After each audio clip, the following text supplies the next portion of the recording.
টাকা দিচ্ছে দেখি দাম, এখন প্রচুর দাম বাড়ছে গো। এখন বোতল কোম্পানির প্রচুর দাম বোতল কোম্পানির, জানো? হবে এ হাফ হবে, হাফ বোতল কোম্পানি, পুরা বোতল কোম্পানি খান না, ইনি ওইসব খান না। কিন্তু দাদারা এই যে টাকা দিয়েছে ভালো, এই টাকার জন্ম বৃত্তান্ত বলবো ভালো, এবং ফুলও রয়েছে, ফুলের জন্ম বৃত্তান্ত বলবো ভালো। মাগো কেউ খারাপ মাগো ভাববে না। আজকে যদি উনি বাজে বাজে কথা বলে না, আমরা দুজনে মিলে ওনাকে বড় চেপে দেব। কত বড় কবিয়াল এসেছে আজ জানা যাবে। কেন বলবো না? সর্বদা আমাদের মেয়েদের নামে খারাপ খারাপ কথা বলে বেড়ায়। কি বলে? তোর মেয়েরা এই করেছিস, তোর মেয়েরা সেই করেছিস, তোর মেয়েরা ভালো নয়, তোরা ঘাটে মুতু। আমি বলি না, মানে অন্য কেউ। তোমরা জঙ্গলে ও ছেলেদের দোষ নাই, ছেলেদের কোনো দোষ নাই। ছেলেরা যেখানে পেছাব করুন না কেন দোষ নাই। কেন বলুন তো? মোদের ঘুরানা ফেরানা কল আছে, ছেলেদের কোনো দোষ নাই। হে কি বলতে চাও বলো না?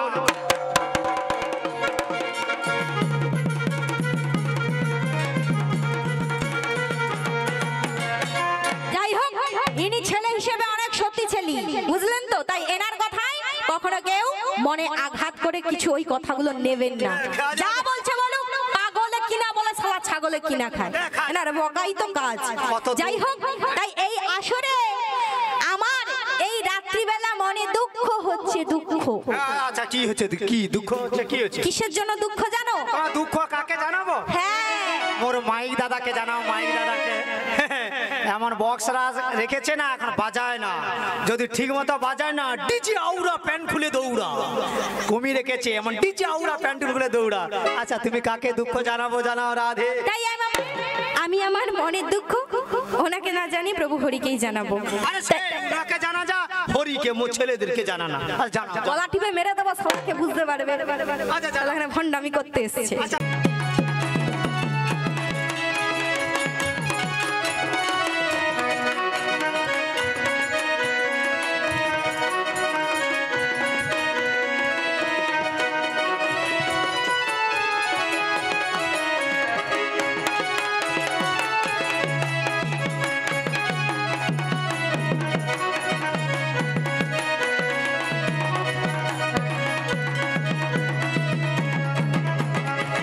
আচ্ছা কি দুঃখের কথা জানাচ্ছে আপনাদের আমাদের মতো ছেলেকে হরিকে জানাচ্ছে। এরপর দেখি কত যন্ত্রণা হয় রাধে। এ শালা নেংটি ইঁদুর, এ ইঁদুর কি ভাবেন জানেন? নিজেকে বেশ বড় ভাবে আমি হচ্ছে বজরংবলী হনুমান। এই হনুমান ভাবে আমি সেই রাবণের লঙ্কা, রাবণের মানে রাজধানীর নাম ছিল লঙ্কা, ওই লঙ্কাকে আমি পোড়াবো। শালা নেংটি ইঁদুর। আচ্ছা আমাকে হুনু বলতেছে, আমাকে হুনু বলা মানে প্রত্যেক ছেলেদের গায়ে লাগবে।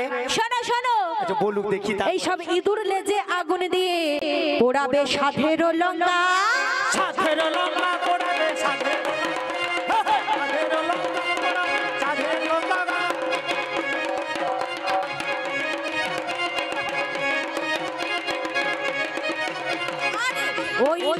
ওই ইঁদুর লেজে আগুন দিয়ে পোড়াবে সাধের লঙ্কা, পোড়াবে সাধের লঙ্কা।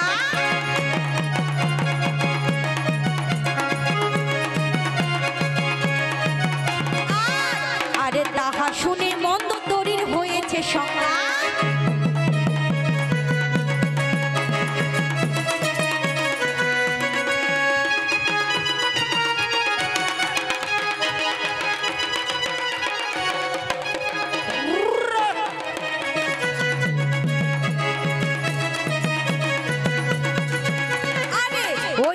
ইঁদুর লেজে আগুন দিয়ে পোড়াবে সাধের লঙ্কা, পোড়াবে সাধের লঙ্কা।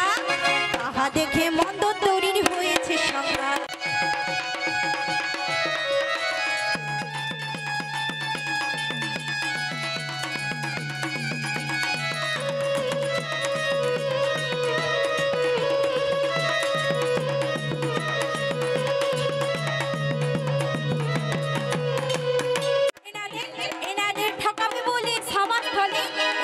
মনে বড় বাসনা, শোনে রাখো তুমি কেন তোমার বাবা এলেও মেয়েদের ঠকা ঠকাতে পারবে না, তাই বাজে কথা বলবে না, বাজে কথা বলবে না, বাজে কথা বলবে না, বাজে কথা বলবে না।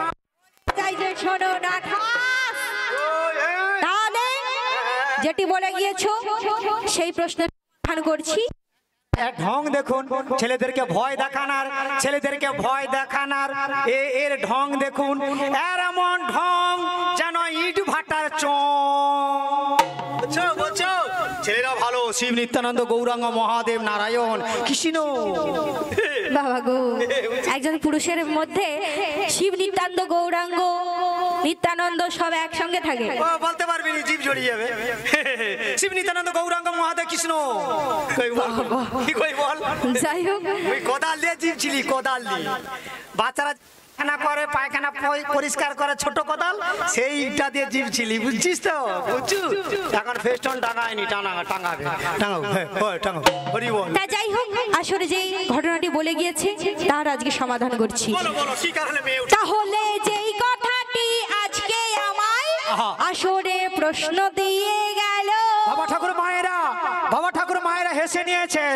আমরা কয়েকজন মনসা মায়ের কমিটি দাদের কৃপাতে এই শাস্ত্র কথা শ্রবণ করবেন, সকলের পুণ্য হবে, ভালো হয়।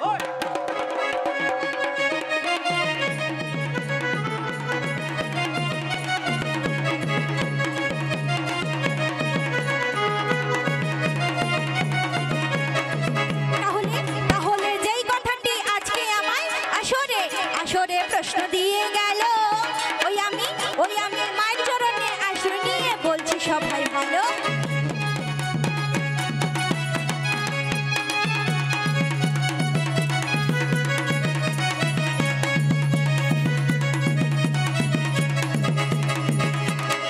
যুব গোষ্ঠী দেখ, যুব গোষ্ঠী পরিচালনা, যুব গোষ্ঠী এ বোকা বোকা। কেন, কি করলাম? বোকাটা কেন বলছো? ওই যে আমরা কয়েকজন বলছো তুমি বোকা।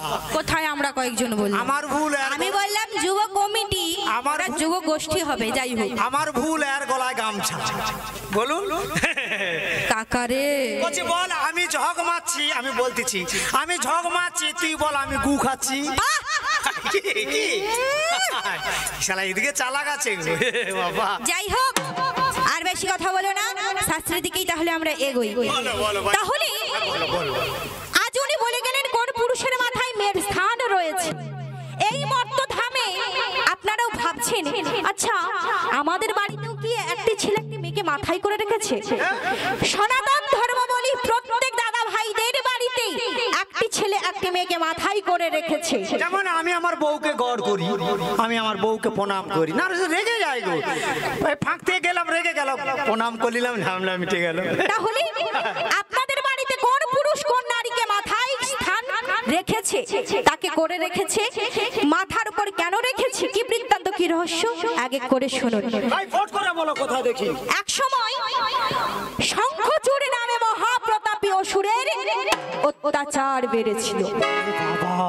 তাই ওই আমার শঙ্খচূড়ি নামেতে এক অসুর আজি ছিল। তুলসী মায়ের স্বামী শঙ্খচূড়, যেই তুলসী মাকে নিয়ে সকলে আপনারা মাতামাতি করেন, যে মায়ের কৃপা না হলে কোনোদিন কেউ বাঁচতে পারবে না। যে যে জায়গায় তুলসী গাছ রয়েছে সে জায়গায় বজ্রও পড়ে না। দেখবেন যার গলায় তুলসী মালা থাকে তার মাথাও বজ্র পড়ে না। সেই তুলসী মায়ের স্বামী হলো শঙ্খচূড় অসুর। ভগবানের দাড়ি হয়েছিল, ভগবান কৃষ্ণচন্দ্রের দাড়ি হয়েছিল। রাধারানী প্রবেশ করতে চেয়েছিল, রাধারানীকে প্রবেশ করতে দিয়েছিল না। রাধারানী অভিশাপ করেছিল, শঙ্খচূড় অসুর তোমাকে অসুর কুলে জন্ম নিতে হবে। শঙ্খচূড়, শঙ্খচূড় তোমাকে অসুর কুলে জন্ম নিতে হবে। সেই শঙ্খচূড় অসুর জোর করে সরম্ব সভা থেকে তুলসীকে তুলে এনেছে।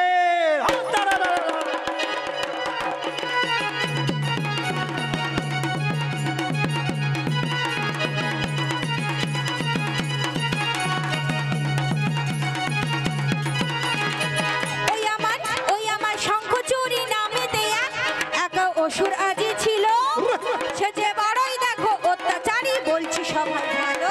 রাধে রাধে।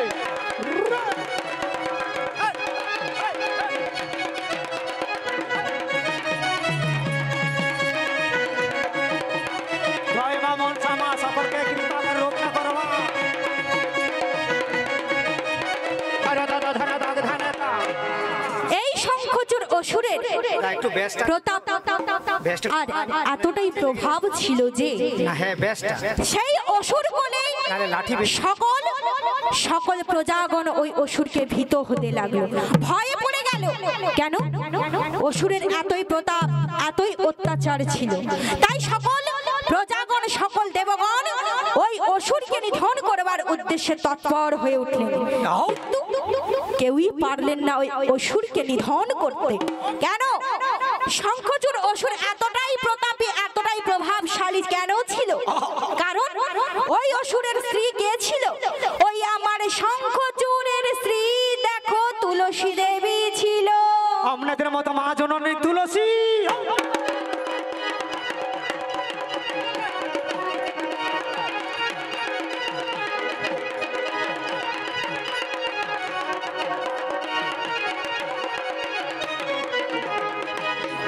শঙ্খচূড়ের স্ত্রী দেখো ওই তুলসী দেবী ছিল। সে যে বড়ই দেখো মহাসতী, বলছি সবাই ভালো।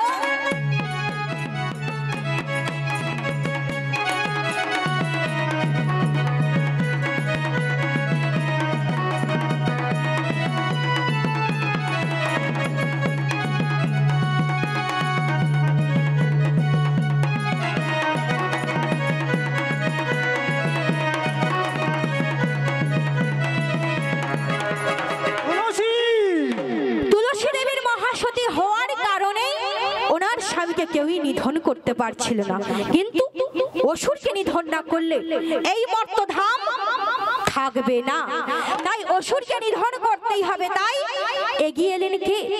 শঙ্খ চক্র গদা পদ্মধারী প্রভু আমার নারায়ণ। আর এই নারায়ণ ওই অসুরকে নিধন করবার উদ্দেশ্যে তিনি কি করলেন? শঙ্খচূড় অসুরের রূপটি ধারণ করলেন। ওই আমার নারায়ণ শঙ্খচূড়ের রূপটি ধারণ করিল।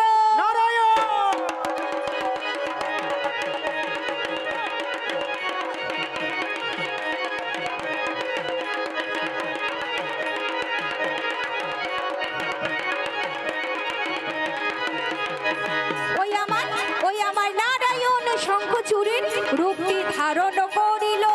এক পা দুপা করে তুলসীর বাড়িতে গেল।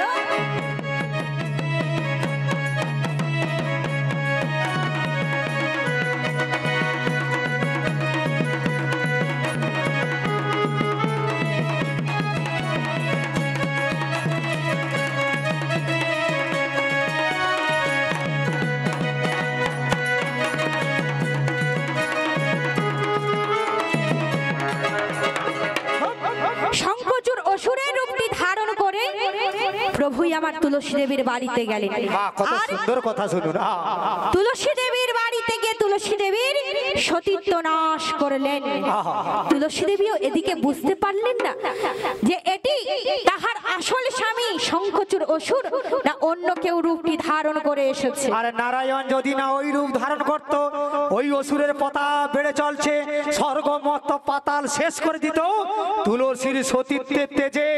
তাই ভগবান সকলকে রক্ষা করার জন্য নারায়ণ তার স্বামীর রূপ ধারণ করেছে, শঙ্খচূড়ের রূপ। রাত তাই শঙ্খচূড় অসুরের রূপটি ধারণ করা প্রভু যখন তুলসী দেবীর সতীত্ব নাশ করলেন আর এদিকে বাড়ির বাইরে গেলেন, বাড়িতে প্রবেশ করেছে আসল শঙ্খচূড় অসুর।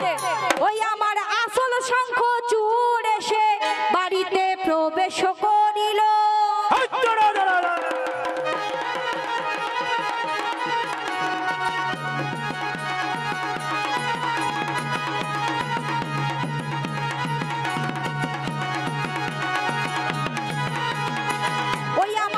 ওই আমার আসল শঙ্খচূড় এসে বাড়িতে প্রবেশ করিল। আর তুলসী তুলসী বলে ডাকিতে লাগিল। তুলসী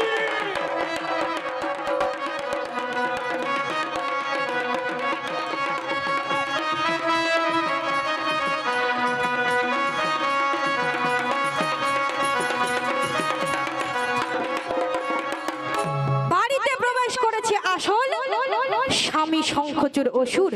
আর যেই না প্রবেশ করেছে সঙ্গে সঙ্গে তাহার স্ত্রী তুলসীকে ডাকতে ডাকতে বলছে, ও হে তুলসী, ও তুলসী, তুলসী চমকে দেখা উঠিল, তুলসী চমকে দেখা উঠিল, ভাবিতে লাগিল চমকে দেখা উঠিল। হঠাৎ নিজের স্বামীকে সম্মুখে দেখতে পেয়ে হঠাৎ চমকে গিয়ে তুলসী দেবী বলছে, ওহে স্বামী, তুমি তো কিছুক্ষণ আগেই আমার সঙ্গে বাড়ির ভেতরে ছিলে, তা বাড়ির বাইরে এই কিছুক্ষণের মধ্যে এতটুকু সময়ের মধ্যে বাড়ির বাইরে দুই স্বামীকে দেখে অবাক। আর যেই না বলেছে দুই স্বামী, সঙ্গে সঙ্গে শঙ্খচূড় অসুর কি করলো, ওই আমার শঙ্খচূড় অসুরে দেখো অবাক যে হইল। চমকে উঠল, আমি তো আসি না।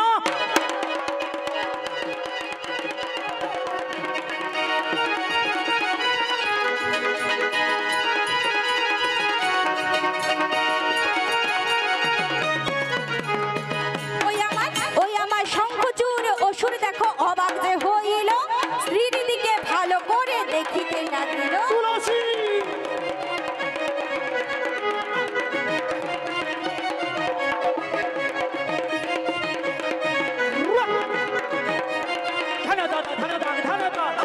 ভালো করে দু নয়ন ভরে শঙ্খচূড় অসুর দেখছে যে তাহার স্ত্রী তুলসী দেবীর গায়ের বসন ভূষণ এলিয়ে আছে। আর মুখে বলছে, ওহে তুলসী, এ কথা তুমি কি বলছো? আমি তো তোমার সঙ্গে বাড়ির ভেতরে ছিলাম না। তুলসী দেবী চমকে উঠে বললেন, হয় স্বামী, তুমি যদি আমার সঙ্গে বাড়ির ভেতরে কিছুক্ষণ আগে না ছিলে, তাহলে উনি কে ছিলেন? স্বামীর রূপ ধারণ করা উনি কে ছিলেন? যে ছিল তাহাকে আমি অভিশাপ দেব, আমি তাকে অভিশাপ দেব। সঙ্গে সঙ্গে প্রকট হলেন কি মা গো মা, সঙ্গে সঙ্গে নারায়ণ প্রকট হইল। শঙ্খ চক্র গদা পদ্মধারী নারায়ণ এলো ভক্তের কথা শুনে। জয় মা সভা।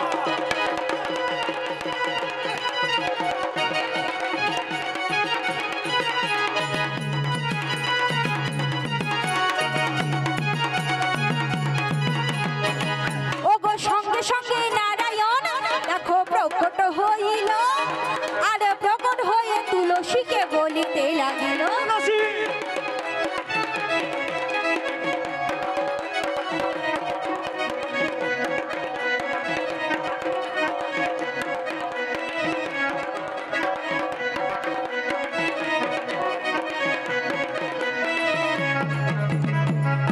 প্রকট হয়ে প্রভুই আমার তুলসীর দিকে তাকিয়ে বলছে, ওহে তুলসী, তুমি যে ভক্ত আর আমি যে ভগবান, তুমি যে আমাকে পাওয়ার জন্য মনে মনে বাসনা করেছিলে, ওহে তুলসী, তোমার মান রাখার উদ্দেশ্যে, তোমার মনের কৃপা, তোমার মনের বাসনা, এই বাসনা পূর্ণ করবার উদ্দেশ্যে আমি তোমার সতীত্ব নাশ করেছি। শোনা মাত্র তুলসী দেবী প্রভুকে প্রভু বলে আর বিচার করলেন না। ওহে প্রভু, তুমি আমার সতীত্ব নাশ করেছো, তাই আমি তোমাকে আজ অভিশাপ করলাম, আজ থেকে তুমি পাষাণ হয়ে যাবে। নারায়ণ অভিশপ্ত হইল, নারায়ণ অভিশপ্ত হইল, তার প্রমাণ আছে ভালো। অভিশপ্ত হইল, অভিশপ্ত দিল, অভিশাপ দিল তুলসী। প্রভু গো, তুমি এইভাবে করেছো, আমি তোমাকে অভিশাপ করছি, তোমাকে গণ্ডক পর্বত পাষাণ হয়ে যেতে হবে। তাই নারায়ণ অভিশপ্ত হলো, হরি মন্দির হয়ে রইল।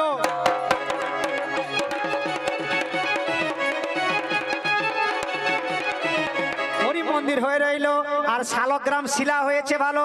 ওইখানে দেখবেন, আপনারা ভালো করে লক্ষ্য করে দেখবেন, যখন আপনাদের পুজো করতে আসে ব্রাহ্মণ ঠাকুর, ঠাকুর মহাশয়রা যখন পুজো করতে আসে, একটা শালগ্রাম শিলা আনে, সেই শালগ্রাম শিলার মাথার উপরে তুলসী পাতা দেয়। নারায়ণ অভিশপ্ত হলো, গণ্ডক পর্বত শালগ্রাম শিলা হলো, ধরা পড়ে প্রমাণ।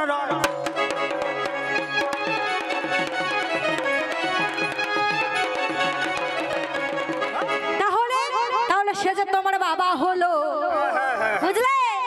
বাবার বাবা সাধারণ কোন পুরুষ, তুমি বলেছো ছেলের মাথায় মেয়ে, তাহলে আজ প্রভু নারায়ণ পাষাণ হয়ে রইলেন আপনাদের বা আমাদের সকলের বাড়িতে হরি মন্দির রূপে। এবার মা জননী কাঁদছে, তুলসী কাঁদছে, আমার কি হবে? আর ওনার মাথার উপর কে রয়েছে?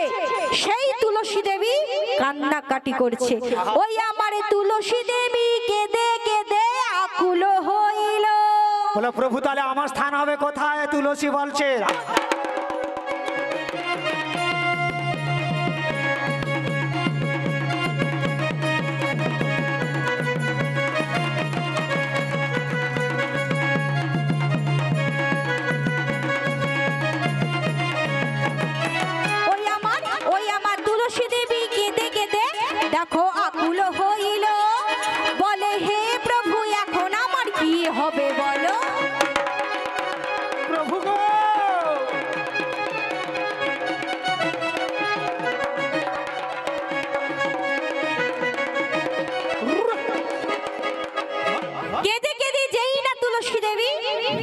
যুগল চরণ ধরলেন, সঙ্গে সঙ্গে প্রভু থাকতে পারলেন না।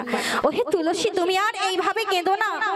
তুমি যে আমায় অভিশাপ করলে আমি পাষাণ হব, তাই হব, কিন্তু তুমিও যে মহাসতী, তাই আমি তোমাকে আজ আশীর্বাদ করলাম। তুমি এই পাষাণের উপর, আমার মাথার উপর সর্বদা মাথার ওপর থাকবে। কি বুঝতে পারলেন? হরির মাথায় তুলসী রয়, ছেলের মাথায় মেয়ে হয়। পুরাণে লেখা রয়, ধরা পড়ে প্রমাণ রয়, হরির মাথায় তুলসী রয়। আর একটা বেটা ছেলের মাথার উপরে মেয়ে আছে, বলুন তো? অনেকে জানেন। আর একটা ছেলের মাথায় মেয়ে রয়েছে, কার বলুন তো? অনেকে হয়তো জানেন, মনে নাই হয়তো অনেকে। ঠিক আছে, বলে দাও, ভালো করে শুনুন। এই যে পুরানো কথা আপনারা শ্রবণ করছেন, দেখবেন নিশ্চয়ই মা মনসা মায়ের কৃপা হবে। আমার এই দাদাদের কৃপাতে, ক্লাবে দাদাদের কৃপাতে, ভালো করে শুনুন। আর কোন মা জননী মেয়ের মাথায় উঠেছিল, মেয়ে উঠেছিল? তাহলে ইনি হলেন বাবার বাবাকে। তাহলে দেবাদিদেব মহাদেব। বাবা ভোলানাথ মহাদেবের মাথায় কি করে মেয়ে এলো? কি করে, কে এসেছে শুনুন।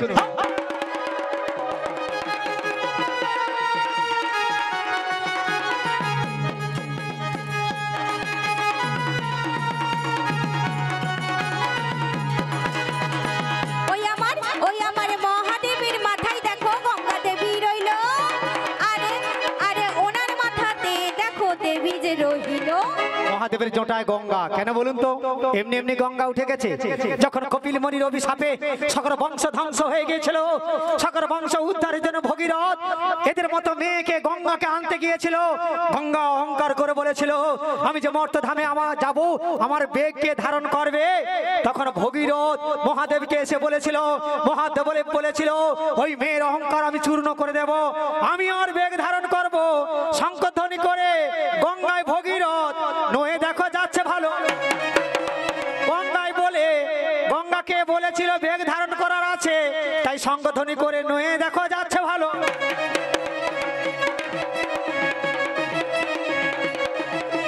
কুলু কুলু শব্দে গঙ্গা যাচ্ছে, আর মহাদেব জটা পেতে দিয়েছিল, গঙ্গাকে বেঁধে ফেলেছিল। সেই জন্য মহাদেবের জটাতে গঙ্গা বাঁধা রইল। আমি বলেছি তার যন্ত্রপাতি মানে কোষাকুষি কোথায় রইল? মহাদেবের জটাতে হে রয়ে যায়।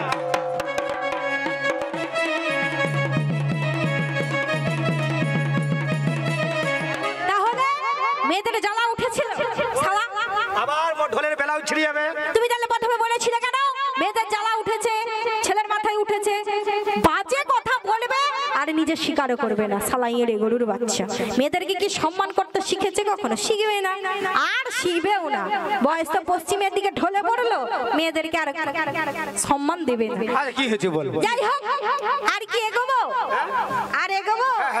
এখানে বলতে ওইখানে একটা কথা আছে, মহাদেবের কথা যখন বলেছো, মহাদেবের পুজোতে কেন শাঁখ বাজে না, শঙ্খ কেন বাজে না? আচ্ছা, আপনারা তো সকলে অনেক জায়গায় জল ঢালতে গিয়েছেন, গাজনে বিভিন্ন জায়গায় জল ঢালেন। শিব পুজোতে কোনোদিন শাঁখ বাজে দেখেছেন? শিব পুজোতে? হ্যাঁ, আচ্ছা, শিব পুজোতে কোনোদিন শাঁখ বেজেছে ভাইরা মায়েরা দেখেছেন? ভাইরা বেশি জল ঢালতে যায় তারকেশ্বরে, বাবার কথায় জল ঢালে চঙ্গে ঢেলে দিয়ে আসে মনে হয়। যে ভিড় হয় আমি শুনেছি, যাই না, তবে বাবা কৃপা করুক, সকলকে মঙ্গল করুক। আচ্ছা, শিব পুজোতে কোনোদিন শাঁখ বাজে দেখেছেন? মায়েরা বলুন, শাঁখ বাজান? শাঁখ বাজান? শিব পুজোতে শাঁখ বাজে? হ্যাঁ, পুরানো হলো শাঁখ আর নতুন হলো শাঁখ। পুরানা বউ হলে বউ আর নতুন বউ হলে বউ, সব মেশিনে। আরে কেন সে দাদা তো বলতেছে পুরনো শাঁখ বাজাই, সেই জন্য বলতেছি আর কি। তাহলে আসলে ব্যাপার কি হলো? হরে কৃষ্ণ, শিব পুজোতে শঙ্খ কেন বাজে না? বিউটি তোমার মুখে শুনতে চাই, তাড়াতাড়ি বলো না।